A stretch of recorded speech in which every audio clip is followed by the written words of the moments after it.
Greetings, my fellow THPOnians, and greetings, National Association of THPOs, and to everybody that is there in Cherokee Nation.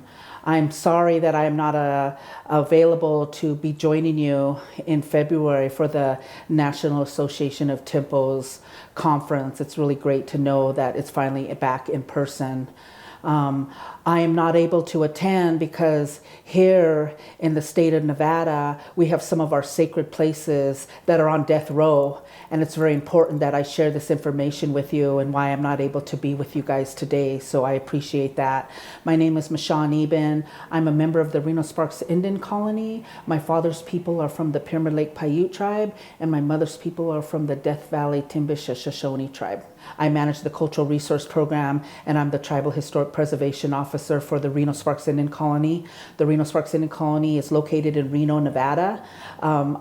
We are comprised of Washoe, Paiute, and Shoshone people, and I want to talk a little bit about with you the plight that we're going through. So I want to give you a little background first and foremost.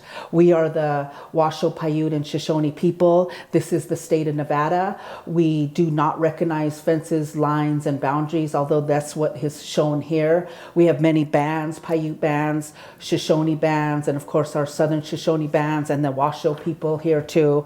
But we were all interrelated and had bands and different types of Paiute bands as the Paiute Nation. And as you know, the federal government put us all on reservations and individualized us. Today, our plight that we are fighting is against lithium mining that's coming to the our state homelands of Nevada. And our Nevada homelands are becoming a sacrifice zone for this new so-called electric vehicles. So I wanted to talk to you guys a little bit about that and why we're fighting so hard to protect our sacred areas. We are recording right now in our small exhibit at our Cultural Resource Program in our THPO office here in Reno, Nevada. We have a small exhibit that we worked with the W.M. Keck Earth Mining and Engineering Museum from the University of Nevada, Reno. Our exhibit is called Wounded Souls, Extracting from the Land and Our Spirits. It's an exhibit on the effects of mining. I'm not going to take you through the exhibit, but it is a powerful exhibit. It's getting a lot of move. We've had hundreds and hundreds of people coming through. We have a lot of dignitaries coming through. People are watching. The world is watching what's happening here in Nevada because of lithium mining. So I'm going to walk you through really fast, and we're going to go to the section of Protect Pihimaha, our sacred space of what we're trying to protect, an important traditional cultural property of the Reno-Sparks Indian Colony, of all the tribes of Nevada, what's very important for us to save, and why I told you our homelands are being sacrificed, and not only our homelands, the habitat for important species, and also our earth is going to be, that's why I said our earth is up on death row, and we need to fight hard to protect what is ours, because it's happening in our country. It's going to start coming to your country as well. We want to show you a little bit a part of why we're fighting so hard over here against Lithium Nevada Corporation, who's coming to sacrifice our Nevada homelands. We are here to talk about Protect Pihimaha, Thacker Pass. Thacker Pass project was brought about a couple years ago, several years ago, and during the heat of COVID, the Bureau of Land Management, Winnemucca Office District, started the NEPA process, the National Environmental Policy Act process. And during that process was in the heat of COVID, and they only notified 3 tribes. In the state of Nevada, there are 28 tribes. They took it upon themselves to only notify 3 tribes. Now that we have a Freedom of Information Act, we know that notification was only 1 letter. And in the past, tribes from around that area were talking about, hey, that place is important. There was a terrible massacre, 2 massacres up there in this area, and it's a sacred space, and we want to keep that sacred and keep it left alone. And so during that time of the NEPA process, the NEPA went 9 months, and then they closed it. And the record of decision was signed on January 21st, 2021. And that's when all the regional tribes started to find out, because it was kept very quiet. And this project is so big, 12,000 acres, going down 400 feet. This is hard rock mining according to the 1872 General Mining Act, and so large and big. And the annihilation of medicines, our Paiute and Shoshone medicines, annihilation of habitat. This is some of the last old growth sagebrush with a very important sage grouse lek areas. All mule deer goes through, antelope goes through. We collect important medicines out there. People perform ceremonies out there. This is an important place, and there was no tribal consultation with any of the tribes. And that's what's important, why we're trying to protect this area, that this place is a traditional cultural property. It has meaning to the Paiute and Shoshone people. It is although it is not formally designated a traditional cultural district or a traditional cultural property, it does have all the elements because it is built into the roots of our community, of our heritage, and our culture. So I want to talk a little bit about what happened out there during the environmental impact statement. That really should have been a 4-year process. As you know, my fellow THPOs and my fellow cultural resource managers out there, these projects that are that big are important to really do a very thorough environmental impact statement. That did not happen here. In 2021, when the record of decision was signed, the record of decision, the cultural resource inventory, the environmental impact statement, the historic properties treatment plan, the memorandum of agreement, all of those guiding permitting documents do not talk about the massacre. I want to talk about 2 massacres that happened. Before the coming of Europeans, a warring tribe came and massacred some Paiute people there. And that's how we came to the name of Pihimaha, because of the first massacre. I want to talk more about the second massacre that occurred on September 12th, 1865. Here, the United States Cavalry, the Nevada Cavalry, was coming here after the Civil War and trying to take care of the native problem out here. Settlers were calling in the cavalry, lying to the cavalry and the government that our ancestors were attacking and terrorizing them, which is fully untrue. So on September 12th, 1865, a Captain Payne of the United States Nevada Cavalry came and attacked a small village out there. That we know that there was 31 to about 70 people camping.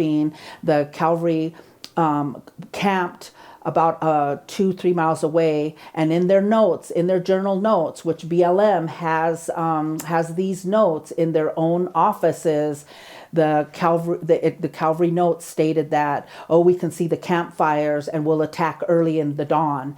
And they did just that. They attacked early in the morning. They surprised our ancestors. People came out of their houses and began to fight the cavalry. And I don't want to say it a battle, because you know that they always say it's a battle. This was a massacre, and our people came out and ran, and a lot of people died. There was a lot of survivors, and one of the cavalrymen that was a part of the cavalry took a couple of the Indian babies. Those Indian babies were raised in the white world, but came back to the tribe. We have several writings about the September 12th, 1865 massacre, and those are 2 weeks after the massacre. Like on September 23rd, 1865, newspapers started to pick up this, that there was a battle and a massacre, and those were described in that area. And then we also have 3 years after the massacre, our people were, 3 years after the massacre, a federal surveyor came and started to write in his journals. He's out there surveying for mapping, and he writes in his journal, which we have copies of, that this is where Captain Payne whipped a bunch of Indians, and there are skulls and bones to be laying around. And so we know our ancestors were out there and are part of the earth now. And why our people were not able to go back to rebury in our traditional manners was because the cavalry had posted men there, and Paiute and Shoshone people were shot on sight. So we also have, we do know through our oral histories of this massacre in this area, we know where the cavalry was, we know where the cavalry were camped the night before, and we also know that this is one area where we also have other burials because of the mountain areas, and we also know that our people were always out there. We have medicines that we used during COVID that people were collecting. Our people still go out there today. I want to show you one of the areas where Lithium Nevada's corporation says that this is not a sacred area. It's an alleged sacred area, saying that the Paiute and Shoshone people are lying. And I want to show to you that this is what we call Sentinel Rock. We have other names for it as well. But right here is one of the main points that will be destroyed, and that scares us. We were just out there a few days ago. We had a fire going. We always go out there. We say our prayers. We're out there with the elders, with our language speakers, and so that we can still continue to make sure that our area is not sacrificed for the big lie of electric vehicles. So that's why we're fighting hard. We had a march on January 5th, 2023. Hundreds of people came from all over to support us. Back 2 years ago, a local rancher filed a lawsuit against BLM Winnemucca as well as Lithium Nevada Corporation. So there was a rancher and four environmental organizations, the Reno-Sparks Indian Colony and the Burns Paiute tribe. But we're not giving up. We're still continuing to fight. I want to talk a little bit about how lithium will destroy the earth. You cannot mine your way out of a climate crisis. Right now, there are 16,000 lithium claims in the state of Nevada. Those claims are going to start coming to your guys' territories as well. We must stand and work and fight together because we can no longer allow extractive corporations to take our water and to take all the resources that our ancestors relied on and that we rely on today. Although you think electric vehicles will be good for the earth, they're really not. Lithium has to be mined to be put into the lithium battery. And so that's why I'm saying the state of Nevada is on death row for mining. And when you mine, hard rock mining, you know what that goes into. It's going to take hundreds and hundreds of thousands of gallons of water in one of the driest regions on earth here in the state of Nevada. 500,000 gallons of water is used to produce 1 ton of lithium. We don't have that here in the state of Nevada. We have been in a drought. We're one of the driest regions in the country. Billions in public subsidies, according to the Inflation Reduction Act that President Biden just signed, billions of dollars are being sent to mining corporations and electric vehicle manufacturing companies to make sure that lithium is mined. Please know that mining lithium in the state of Nevada is wreaking havoc on our culture and on our people and on our homelands and on the water. You water protectors and you land protectors, we may need you. For more information and to keep updated, our current information is on protectthakerpass.org. protectthakerpass.org. And please watch out, and we'll send through the National Association of THPOs. We'll get information out to you guys all. Thank you. Have a really good conference. They're always really good. And good luck, and we fight the hard fight, and thank you. Hello, Tribal Historic Preservation Officers. I can't see you, but you all look great, and I hope you're having a great conference. And so I will try to give sort of the legal and federal agency context for this project. I should say my name is Will Falk. I am an attorney. I represent the Reno-Sparks Indian Colony and the Summit Lake Paiute tribe in Section 106 consultation with the Bureau of Land Management and specifically the Winnemucca District Office, Humboldt River Field Office. But I think that there probably are some underlying national strategies shared by the Bureau of Land Management, by the Forest Service, by the Army Corps of Engineers, by all of the federal agencies that are tasked with permitting these mines. I think that they do talk a lot, and I think their lawyers especially talk a lot, and I think that they try to push strategies that make it so they have to do as less work as possible and make it as less likely as possible that the tribes won't be too active in consultation and possibly slow down these projects. the Bureau of Land Management in the Thacker Pass campaign has used a really bad definition of consultation, I believe. So this is the Thacker Pass lithium mine is the biggest open pit lithium mine in the world. It would be the biggest lithium mine in the United States. And there were probably 15 or 20 tribes that attach religious or cultural significance to Thacker Pass, and yet BLM only originally identified 3 tribes as needing to be consulted. None of these 3 tribes had tribal historic preservation offices, by the way. So someone like Michon, who is a very experienced tribal historic preservation office, she was left out of the notifications for this project, and I think it most likely was because they knew that she would insist on a robust consultation process, and they didn't want to have to deal with that. But what BLM did in this case was they identified these 3 tribes, and they simply mailed a letter to the tribes. And about 5 or 6 days after mailing this letter without receiving a response, they reported to the Nevada State Historic Preservation Office that they had been consulting with these tribes for years before they sent this letter, and that the tribes had not presented any concerns about historic properties in the Thacker Pass vicinity. We've learned through the Nevada State Historic Preservation Officer, who has some statutory responsibilities to provide concurrence on different decisions made by BLM, and who can provide suggestions about how to perform better tribal consultation. We've learned that the BLM Nevada office in general has taken the position that they do not need to provide any sort of documentation or direct reference to tribal consultation to the Nevada SHPO. So in the Thacker Pass example, when the 3 tribes, when BLM told the Nevada SHPO that they've been consulting for years with these 3 tribes, when the Nevada SHPO asks, okay, well, can we see the documentation, or not the documentation of specific locations, but just did this, when did this consultation happen? Where did it happen? Who was there?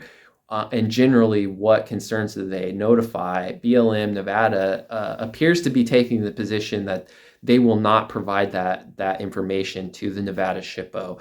So the Nevada SHPO is left to provide concurrence without this supporting documentation, without knowing whether what BLM reported actually happened.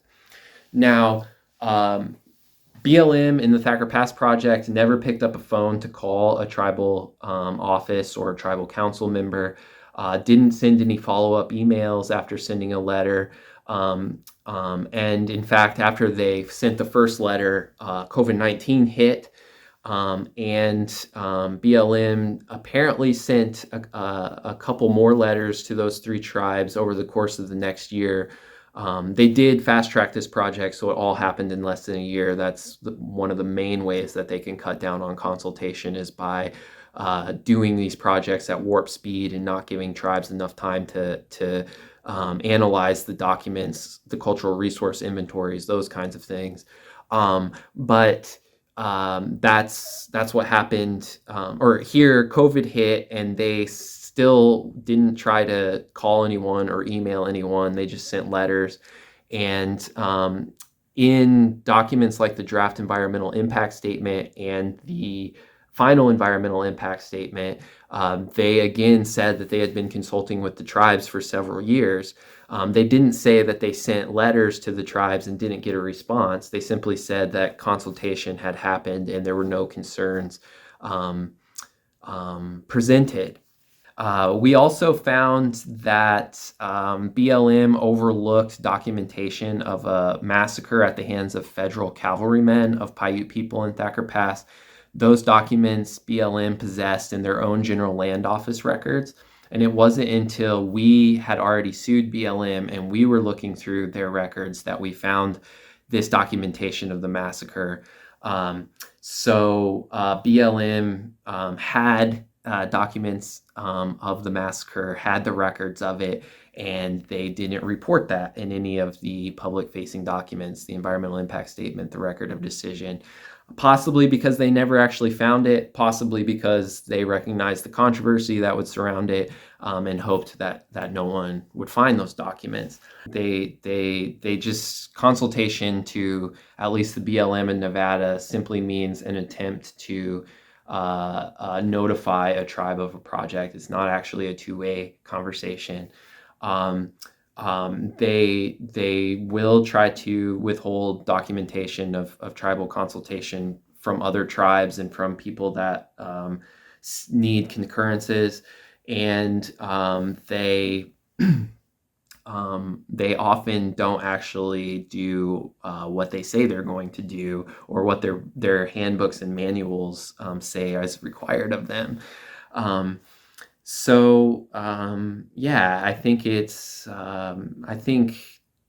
one of the last things I want to leave you all with is the Thacker Pass lithium mine project is a project for lithium for electric car batteries.